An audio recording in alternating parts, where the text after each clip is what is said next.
Alpha Phi Alpha's Sphinx Talk with Brother Eric Christopher Webb is sponsored by Good Health Wins. For more content, subscribe now.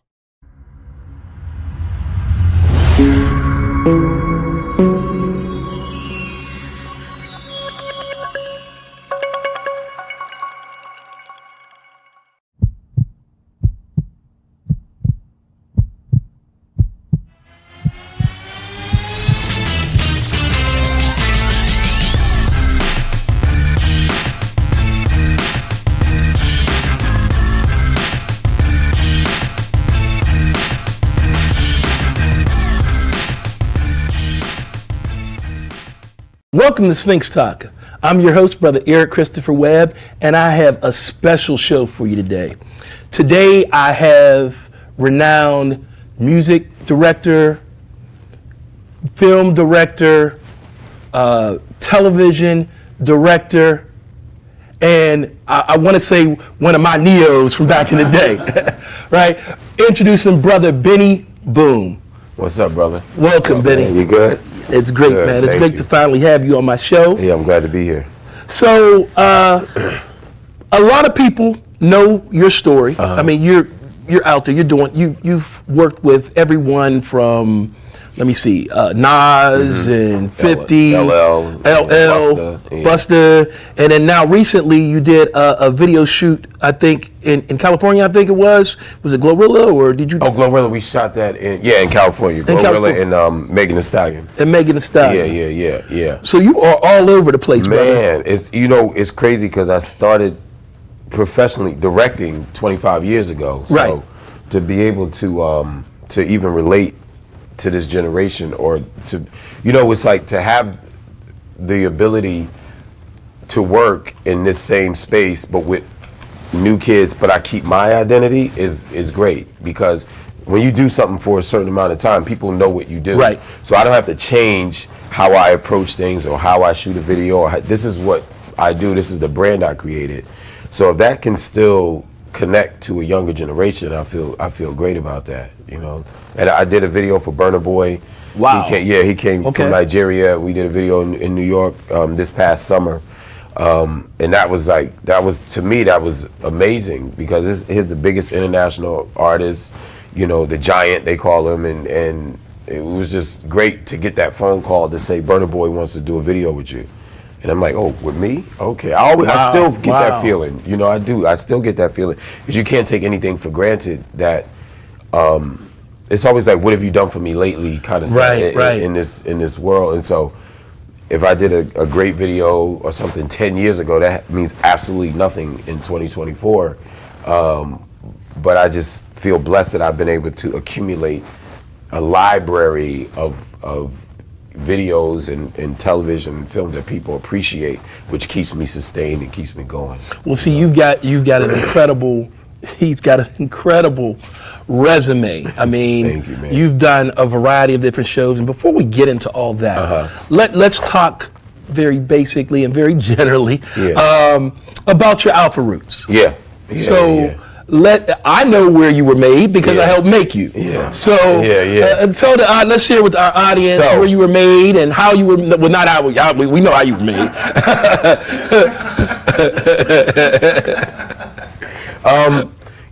My story is very interesting. I as a teenager, I got a job through Philajob, which is a company here in Philadelphia that was funded by the city, I think, Okay. and by private hedge funds or whatever to help pay. They would pay companies to hire youth during the summer to work. All right. So the money was always there.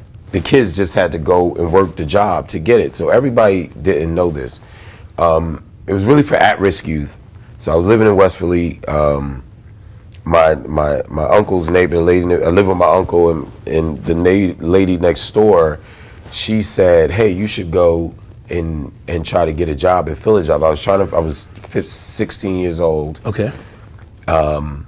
Just turned 16 actually, and this was 1987, and I was like trying to figure out what I was going to do for the summer. I had just come back from Houston, Texas. I'd gone to Houston to live with my dad and to play football.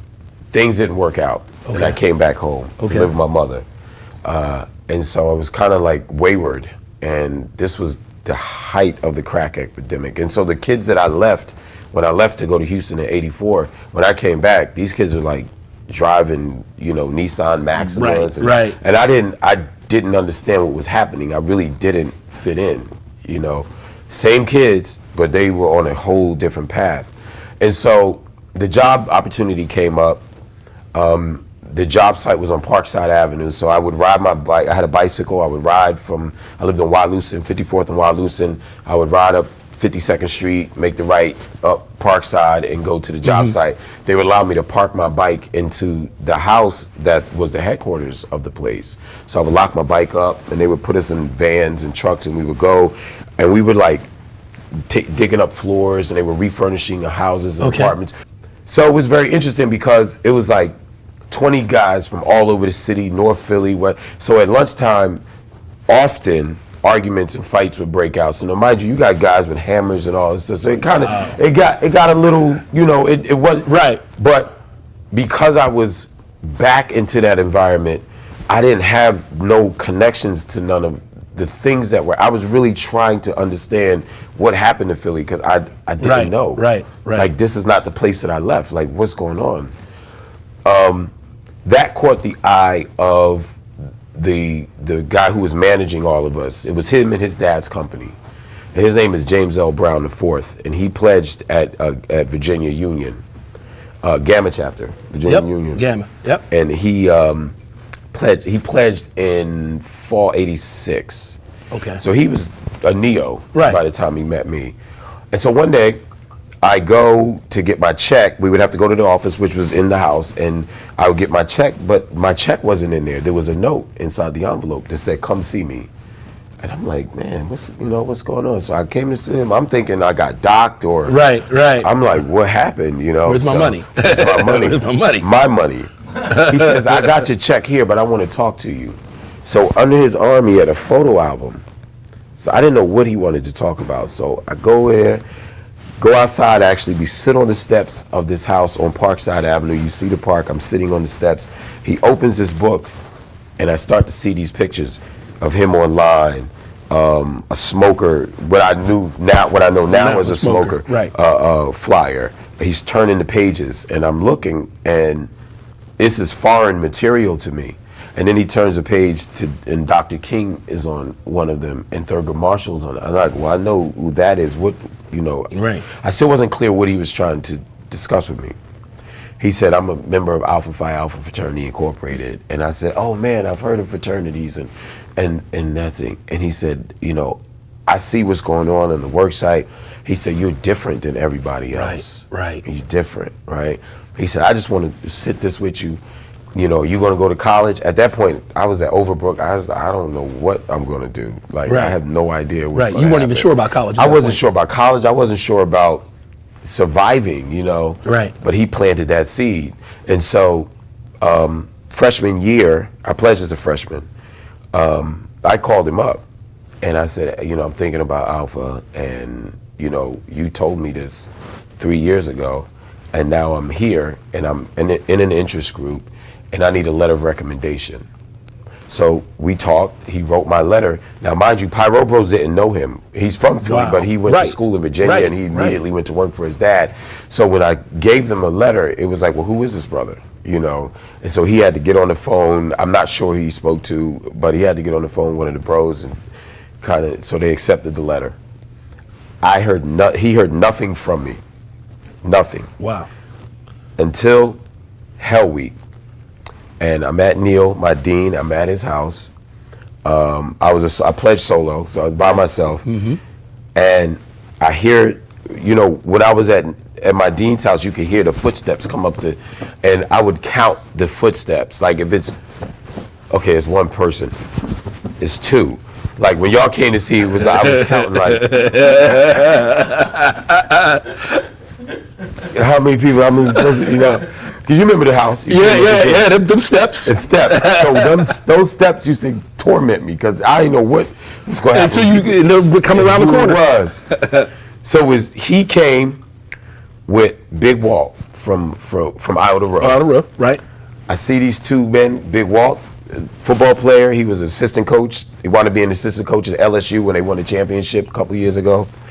And I see him, and he said, "Take those glasses off. Take the hat off." So I took it off because he wanted to be sure that it was me. It was you. Because I hadn't seen him in a few years from the thing, and I randomly call him up to ask him for a recommendation, but he hadn't seen me since the end of the summer that summer.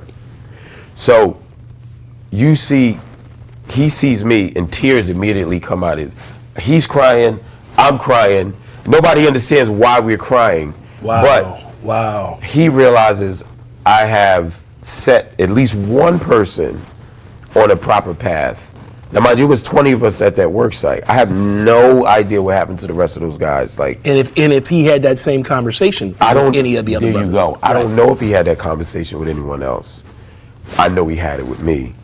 And that moment that he came up those steps and he started to cry and I was crying, it's like, even thinking about it and recanting it gives me goosebumps, because I know the power of what one person can do just with one other person. Now, mind you, he sets me on that trajectory in college to get me to think about college and Alpha and all the things that have happened for me in my life since then, and how much Alpha has connected to me graduating Temple, wanting to move to New York, having like $800 in my pocket, but knowing there is a network of Alpha brothers who I can at least sleep on the couch for a week here, a week there. I can connect here, connect there.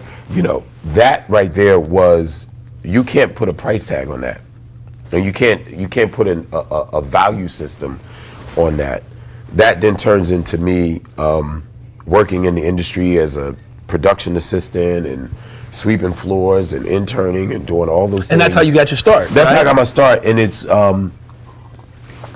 interesting because for me, it was easy to do because I had pledged. I know that you have to first, if you want to wear a crown, you have to carry a crown first. And so if you want to be able to be successful and succeed, you have to go through something. You can't just start at the top. You gotta go through it. And you work with at that time you work with what, Hype Williams? Yeah, right. Yeah, he was the biggest director in the business, in the music video business, and so I was right there next to him. I became his assistant director, and watched how he did things, and then Little X came from Toronto. He's a lot younger than us, but he had come from Toronto, and he was an artist, like a real artist. Right. And he brought a different sort of flavor to the company, to Big Dog. And once again, I always wanted my shot. Let me get my shot to the rec. I want my shot. But I saw that this kid, that X had, not only was he was new to us, but his wheels was already spinning, and he was ready before me. So me having that alpha spirit, it was okay for me to serve him for a minute and be his assistant director, knowing that I'm going to get my time. You're getting your time. I'm going to get my time. I'm going to get my shot. But I need to serve him first because I see he's ready right now. Right. And it paid dividends, because when it was my time and I needed him, he was right there all the time for me. So it's interesting, the things that I learned during the pledge process. Even getting into, look, the funny story, the story. Before I pledged, I got into a huge brawl at Westchester University with the Alphas. I got into a bad fight with a house full of Alphas, but was in an Alpha interest group at Temple, but went to Westchester again. So I was already causing trouble, or like kind of creating a footprint into Alpha before I got online. So when I did get online, the messaging was that Pyro got one Sphinxman online, and it's the dude that started all the fight at the and then they're coming for you. They're coming for you. He definitely was coming for you. Because I was at Temple for a year in my journalism exchange program with Lincoln and Temple. And I think our first interaction was on Hans's set for Oh, Hans's yeah. imagination. I was not a bro. I know you weren't a bro. No, I that's was a how. brother. That's how you got pointed out to me initially. Yeah. So there's another brother from Pyro, Han Soul. At the time, he had a single out called Imagination with and Loud Records. Yep. He was the first person, one of the first people signed to Loud Records. Loud, okay, Yeah. okay. And we're shooting a video on the campus, and I wasn't even supposed to be in the video. I was just going to be in the background, Yeah. and I forget somebody didn't show up, and they said, "E, we need you to step." Yeah, and I said, "Well, I don't even know the routine." Right, So right. I had to learn the routine. Within they went through the routine, learned the routine, step or whatnot. You danced in the video. I did something. You danced in the background. There was another brother. You and another brother. You guys danced in the video or whatnot. It's me and a cat named Brent. Brent is actually, he pledged Sigma in spring '91. Wow. Okay. Yeah, at Temple. So he was the other kid. Right. So that's history right there. Yeah. Right. Yeah. So you've done so much, brother. Your first big successful commercial project was All Eyez on Me. And what year was that? That was 2017. I did a feature called Next Day Air before that. Right. With Wood Harris and Donald Faison. Right. Independent film. It was financed by Paramount Home Video at the time. Home video was really big, so every studio had their own home video department, Right. and they would spend, like $4 or $5 million on movies Right. that they actually made a lot of money on. Spend a little bit, make a lot. Make Right, a lot. right. While we were filming, while we were editing the movie, they shut down the Paramount home video department, and so that left us with the film and no home. So what they were going to do was just put it out, and me and the producer, this cat named Eni, went to Paramount, asked for a meeting. They gave us a meeting. Now, mind you, we thinking we're going to go in a meeting, at least be as many people that's in this room. It was one woman in the room, and we came in. They gave you guys no priority. No priority. I mean, Right. she kept looking at her watch and all this stuff, and so we ended the meeting by saying, look, Sundance is coming up. Give us 3 months to sell this movie. If we don't sell it, y'all can do what you want. She was like, all right, let me take it back to them and figure out. So within a week, they said, you guys have 3 months to sell the movie. If you don't, we're going to wind up just putting it out. And we knew we had Mike Epps, Donald Faison, Mos Right. Def, like we had a movie. So we didn't want it to just go. So And even Omari was in it, right? Omari Hart, this was the Omari Hart, introduction. yeah. Who's Frat, his Yeah, brother Frat, Omari. yeah. So we went to Sundance, and we had like edits of it on a clamshell with a DVD. And so everywhere we could go, we opened the clamshell and show people some scenes that we had cut together, some action scenes and Right. comedy.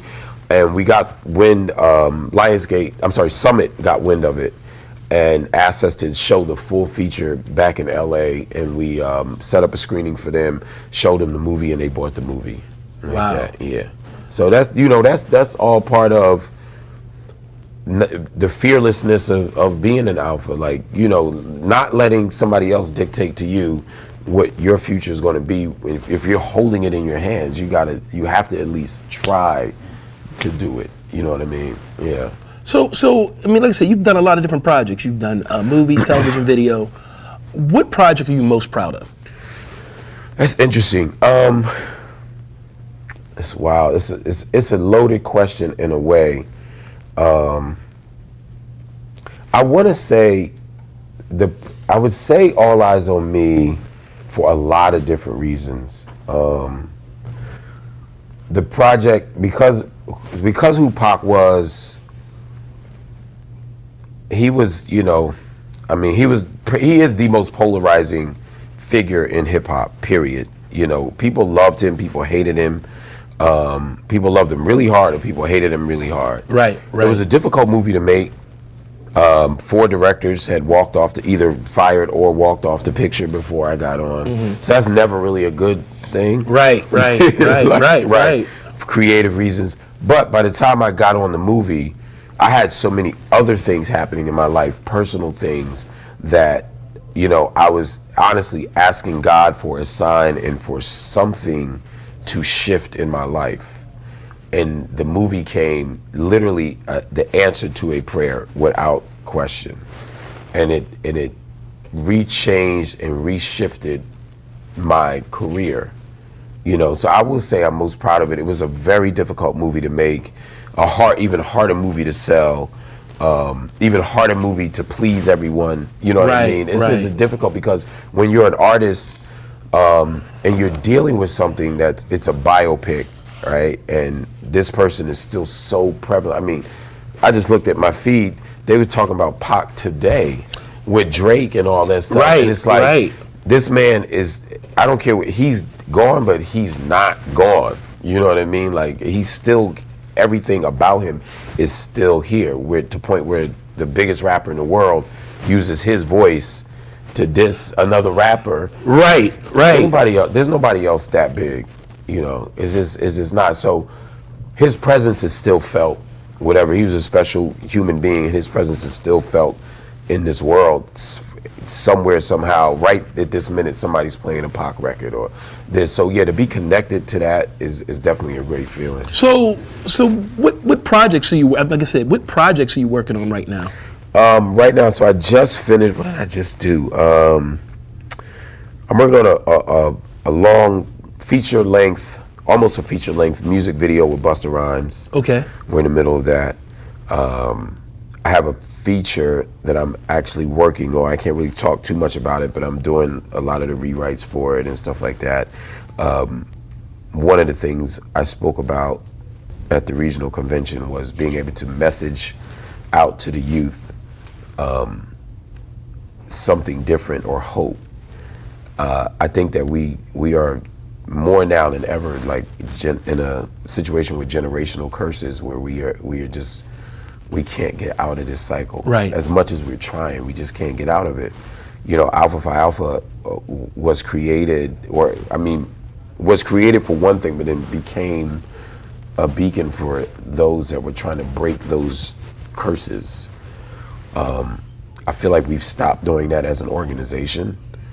And if I can somehow take what I've learned as an alpha, walking as an alpha, being an alpha man, and put that into a message, into a film that has nothing to do with alpha, but we know, and you know, Right. and bros know, that's frat saying that, you know. Right. Yeah, so, you know, even if it's a film, and even if in the film, some kid is talking about If or Invictus, you know, you see Little Jewel. He brought it in there. Yeah, Right, he brought it in. Yeah.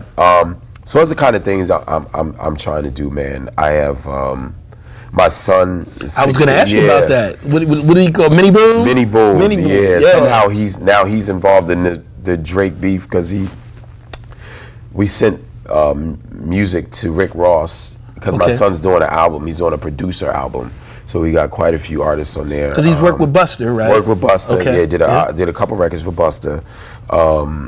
Fabio, Conway the Machine, The Game. All these guys are on his album that's coming out in May. And we had sent music to Rick Ross because he said he would get on the album. So I think we sent the music on a Thursday, a beat pack. That Saturday, somebody called me and said, "You got to watch Academics thing." I'm like, what? And he played the song, and it was my son's beat. Wow. And so, yeah, and it just all like... Now, did you push him into that, or did he just did it on his own? Did it on his own. We come from a musical family. My dad and my uncle were founders of the Stylistics, so... Right, I knew that. So it's kind of like, it's definitely in our blood. My wife was a singer and songwriter, so like he has that gift naturally. And you have a daughter too, as well. I have two daughters. 2 daughters. Two sons and 2 daughters. So are the daughters musically inclined? A little bit. One of them wants to be an actress. The other one is an illustrator, and she's really incredibly good. So she's 12, and she's drawing her own manga. Is that manga? Manga, yeah. Her own comic, but it's like black, like Afro-Latino characters and stuff like that. Yeah. What do they call it? Afro-futuristic or something like that? Yeah, Afro-futuristic. So what about your other son? My other son is 24. He's like it's crazy. He's like a exceptional sports analyst. Okay. So he has his own like private Twitch channel and all this stuff. Okay. And baseball is his thing. That's his thing. When I tell you, this kid is a baseball savant. He will break things down, not even from his era, from before, and we be having baseball conversations. I'm like, how do you know about that? Right. Like, how do you know about that? You know what I mean? the Phillies 1980 World Series, like Pete Rose, like, how do you know that? How do you, Does he just stay on the internet and just studying stats? That has to be where it's coming from. But like as the season is going and progressing and stuff like that, he's breaking it down on his Twitch channel and all this stuff. So I have a few. It's one cat I know that works at MLB, and I'm like, getting a package over to him with like a bio and a thing, and trying to see if we can get him on like at least the MLB website. Website, right? Yeah, because right. you're talking about a young black baseball commentator. There's barely any young black baseball players. That could bring a whole nother audience. Right. Whole nother audience, with his flair and all this stuff. So, I'm blessed to have a family that everybody has their own talents. And my thing is, if I can help here, I'm going to help here. If I can help there, I'm going to help, help there and stuff. Before we go, what advice would you give, and I know you probably get this question a lot, what advice would you give to a young brother who's coming up, that's interested in kind of following in your footsteps? Yeah. I would say find your story, whatever that story is, whether it's sci-fi, comedy, drama, whatever that is. How do you want to tell that story? Surround yourself with the people that will help you tell that story.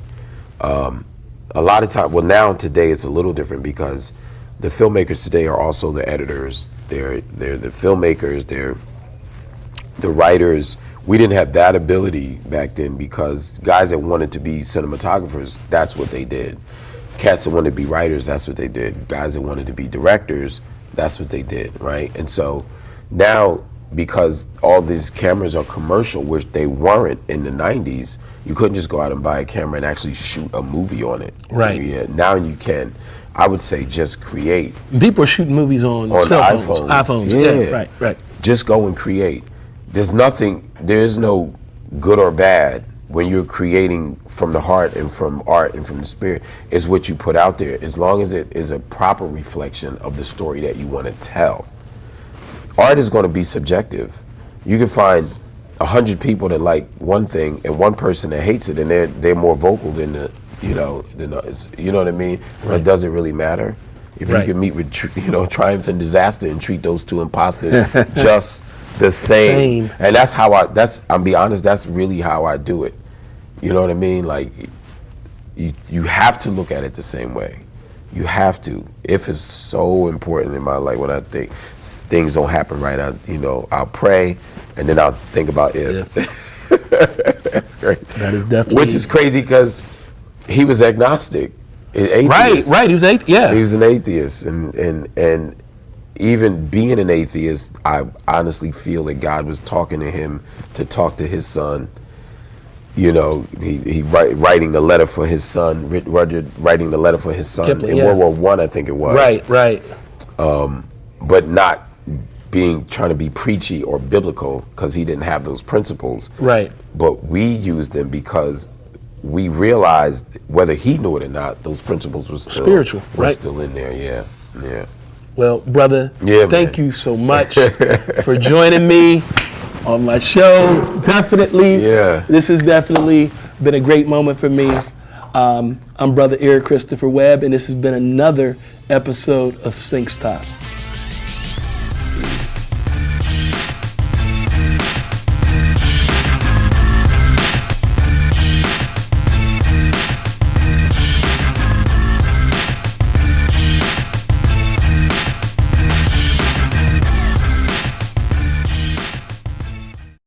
Thank you for watching Sphinx TV. Be sure to like, comment, and subscribe now for more content from the brothers of Alpha Phi Alpha. 06.